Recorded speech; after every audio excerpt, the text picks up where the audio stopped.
आज घर में बड़ी चहल पहल थी। और हो भी क्यों ना, घर में मेहमान जो आने वाले थे वो भी घर की बड़ी बेटी तनु को शादी के लिए, दिखावे की रस्म अदायगी के लिए, साधारण परिवार में जन्मी 3 बच्चों में सबसे बड़ी बेटी एक कमरे में का मकान, जिसमें एक छोटा सा आंगन, पिता एक सामान्य सी नौकरी करके घर का खर्च चलाते थे। घर का माहौल खुशनुमा बना हुआ था। सबके मुख पर ताजगी देखते ही बनती थी। मम्मी खुश मगर सकुचाई सी नजर आती थी। पिता के चेहरे पर खुशी के मध्य में चिंता के भाव साफ नजर आते थे। उन सब के बीच कम बोलने और अपने संस्कारों के प्रति सजग तनु के मन में रह रहकर हजारों सवाल उठ रहे थे। कुछ सूझ नहीं रहा था, मन बड़ा ही विचलित था। तभी किसी ने बाहर से आकर खबर दी, मेहमान आ गए हैं। छोटे से मकान में चहलकदमी बढ़कर सब इधर उधर दौड़ने लगे और व्यवस्था को संवारने में व्यस्त हो गए। जैसे ही मेहमानों ने घर के अंदर प्रवेश किया, उनका जोरदार स्वागत किया गया और बातचीत की रस्म अदायगी होने लगी। कमरे के अंदर बैठी वो साधारण सी कन्या अभी भी खुद के सवालों में उलझी थी। मम्मी उसको समझा रही थी कि मेहमानों के सामने कैसा व्यवहार करना चाहिए, जो जन्म से ही सिखाती आ रही थी। मगर आज उससे मम्मी ने क्या क्या कहा उसे कुछ मालूम ही नहीं था। वो तो खुद में ही उलझी थी। अचानक दरवाजे से आवाज़ सुनाई दी, बेटी तनु। हाँ पापा, सकुचाते हुए अचानक जवाब दिया। तुम तैयार तो हो ना बेटी? जी पापा, धीरे से बोली। पापा पास आकर बोले, बेटे देखो बेटी, वो लोग आ गए हैं तुम्हें देखने और पसंद करने के लिए। मैंने अपनी तरफ से अच्छा धनी परिवार चुना है। लड़का सुशिक्षित और समझदार है। तेरा जीवन सदा खुशियों से भरा हो। इससे ज़्यादा और हमें क्या चाहिए? बाकी आखिरी फैसला अब तुम पर है, जिसमें मेरा पूर्णतः समर्थन होगा। कहते हुए पिता ने बेटी के सर पर दुलार से भरा हाथ फेरा। पिताजी, क्या मैं कुछ पूछ सकती हूँ? सहसा तनु बोल पड़ी। हाँ हाँ बेटा, जो पूछना है पूछो, पिता ने जवाब दिया। पापा, क्या धनवान लोग ही सुखी रह सकते हैं? हम जैसे साधारण लोग सुखी जीवन नहीं जी सकते? क्या धन दौलत का नाम ही खुशी है? पिता चुपचाप थे। आज पहली बार बेटी ने उनसे खुलकर बात की थी। वो अपनी बात कहते हुए बोलती जा रही थी। ये देख दिखावे की रस्म का क्या अर्थ है? क्या क्षण भर में किसी को देख लेने से हम किसी के व्यक्तित्व को जान सकते हैं? मेरे कहने का तात्पर्य यह नहीं है कि मुझे इन लोगों से या पैसे वालों से शिकायत है। मैं तो बस यह कहना चाहती हूँ कि मेरी खुशी धन दौलत में नहीं, उन संस्कारों में है जो आज तक आप मुझे सिखाते आए हैं।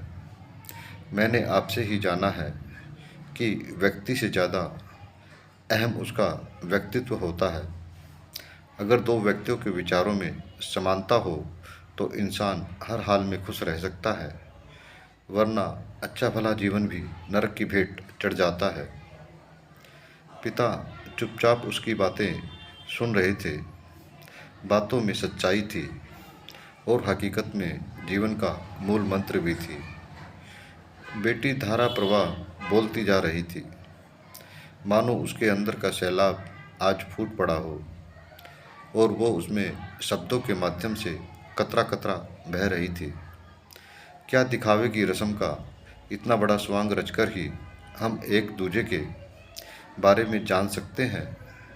क्या इस तरह ही किसी के व्यक्तित्व, आचरण या जीवन शैली का आभास कर सकते हैं? मुझे स्वयं को लगता है शायद नहीं। आप यह ना समझना कि मेरे कहने का अर्थ इन सब का विरोध करना है। मैं किसी भी सामाजिक क्रियाकलाप के विरोध में नहीं और ना ही मैं प्रेम विवाह या लिव इन रिलेशन में विश्वास रखती हूँ। मेरे कहने का आशय मात्र इतना है, किसी भी व्यवस्था को बदलने की नहीं, उसमें यथास्थिति समय अनुसार परिवर्तन की आवश्यकता है। जीवन कैसे जिया जाता है ये आपने मुझे अच्छे से सिखाया है। मैं हर हाल में स्वयं को ढाल सकती हूँ। परिस्थिति सम हो या विषम, दोनों से निपटना आपने अच्छे से सिखाया है। इतना कहते हुए तनु रूंधे गले से अपने पिता से लिपट गई। दोनों की आंखों में आंसुओं का सैलाब उमड़ पड़ा था। मम्मी मुंह पर हाथ रखे अपने स्वर को दबाए खड़ी थी। वो खुद को संभालने में असहाय लग रही थी। पिता ने रुआंसा होकर अपने दोनों हाथों से बेटी का मुखड़ा ऐसे उठा लिया जैसे बड़ी बड़ी पत्तियों के मध्य पुष्प कलम हो। बेटी के माथे को चूमते हुए बोले, बेटा आज मैं कुछ नहीं कहूँगा, फैसला तुझ पर छोड़ता हूँ। तेरी सहमति में ही हमारी सहमति है। आंगन में बैठे मेहमान और परिवारगण शांत भाव से कान लगाकर उनकी बातें सुन रहे थे। इतने में अचानक लड़का खड़ा होकर बोला, माफ़ कीजिएगा, क्या मैं कुछ बोल सकता हूँ? इतना सुनकर सब सहम से गए। बेटी के पिता की आवाज़ सुनकर बाहर आ गए और बोले, हाँ बेटा, क्यों नहीं, कहिए आप क्या कहना चाहते हैं। पिताजी, मुझे लड़की बिना देखे ही पसंद है। अगर मैं शादी करूँगा तो सिर्फ तनु से, यदि वो अपनी सहमति प्रदान करेगी तब, वरना मैं आजीवन कुंवारा रहने की शपथ उठाता हूँ। यह मेरा निजी फैसला है और मैं समझता हूँ कि इसमें किसी को कोई आपत्ति नहीं होगी, यानी मेरे परिवार को भी मुझे इतनी आज़ादी देनी होगी। लड़के का निर्भीक फैसला सुनकर सब अचंभित और अवाक थे। उसके माता पिता भी उसकी ओर ताकते रह गए। किसी के भी तर्कस में जैसे कोई शब्दबान बचा ही नहीं था। लड़के ने आगे बोला, मुझे जो देखना था वो देख लिया। मुझे धन दौलत या शारीरिक सुंदरता, आत्मीय सुंदरता की आवश्यकता है।